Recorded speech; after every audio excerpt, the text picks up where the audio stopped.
clear. All right, gentlemen, let's go to work. If Duke is as good as they say, we just need to get him some room to work. And if he's not, we improvise.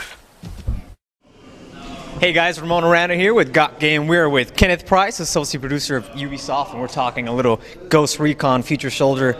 Kenneth, what can you tell us about the game so far? I know a lot of fans were disappointed a couple months back when the game got pushed back, but how's everything coming along right now? I mean, it's just been, we took the extra time. It's just been polish, and we're committed to giving, a true Ghost Recon experience and the true story.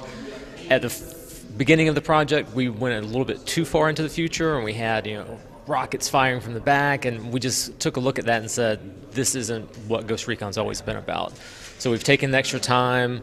We have a lot of content, a lot of different modes, and that's what we've come back with. So we're excited. It's here. It's coming.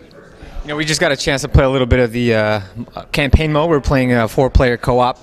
Definitely seems you got to be really team-oriented. We were getting our asses kicked quite a bit in some of the opening sessions. We were playing, was it one of the 10th mission?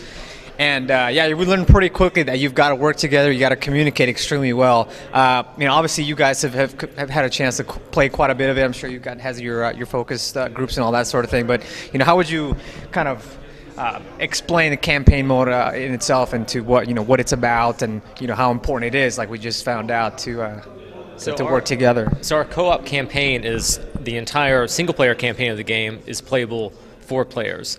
So the way we have it set up is you can play with your Xbox Live friends. So we did that because we don't want you playing with a team full of Leroy Jenkins running around, shotguns and throwing grenades and everything. You need to be playing with people you're familiar with and people who are going to work with you and provide like that really fun co-op experience that, sync shots like you had in Splinter Cell, that sort of thing is what it's all about, is actually talking like, all right, 1, 2, 3, shoot, and that's what we're focused on, that sort of thing. So we have 12 campaign missions. It's a good 12-hour co-op campaign to play through. And it really does help if you assign someone like, all right, I love going in with the shotgun. I'm going to be on, the first guy to run in there, but I'm going to stand back with a drone, mark some guys, and maybe someone else is going to take the sniper rifle.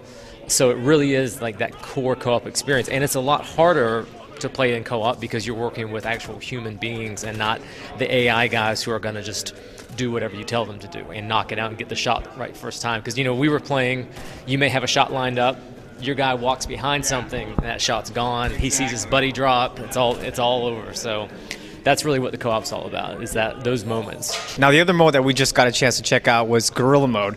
What can you tell us a little bit about it? Obviously, it seems like we got a bunch of waves coming in. We've seen some of that, in a couple different games, but again, very team-oriented. What's the skinny on Guerrilla? So, Ghost Recon has always had kind of a terrorist hunt mode of sorts where you're eliminating waves of guys who are coming in after you. And, we talked to, we wanted to do something like that. Obviously, a lot of other games have started doing horde mode and firefight and spec ops and all this sort of stuff. But what we wanted to do is we talked to our military advisors, and over in Afghanistan, they were saying the way they were engaging a lot of fights is they would go into a village, they would take a headquarters, and they would bunker down there. So all the civilians would leave that area because they didn't want to be involved in a fight. So it would bring in only people who were enemies, and it allowed them to take down enemies without having to engage civilians or have them in the way. So that's kind of what our mode's all about. Is in guerrilla mode, you're taking a headquarters, and enemies are coming at you wave after wave. And just like having to infiltrate the city for the first time, for the first wave, it's a stealth mode. So the guys are all over the map. You're having to go in there and take them out stealthily. Then you own the headquarters. For the next 9 rounds, up until the 10th round, which is like a boss battle, guys are coming after you. And then it starts all over again. The headquarters changes, more guys are coming. So we have 4 maps of that. And our testers have been playing it a lot. It's a good 30 hours of gameplay to get through it. It's a lot of action in there, a lot of weapon varieties, a lot of gameplay.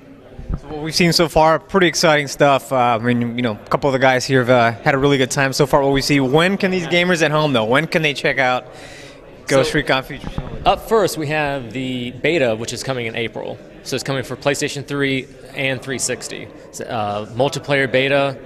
super excited. More details coming soon, but it's coming in April, and we're really excited for games to get the hands on. Then May 22nd, we've got the title, Ghost Recon Future Soldier, campaign, guerrilla mode, adversarial mode, and that's May 22nd for 360 and PlayStation 3.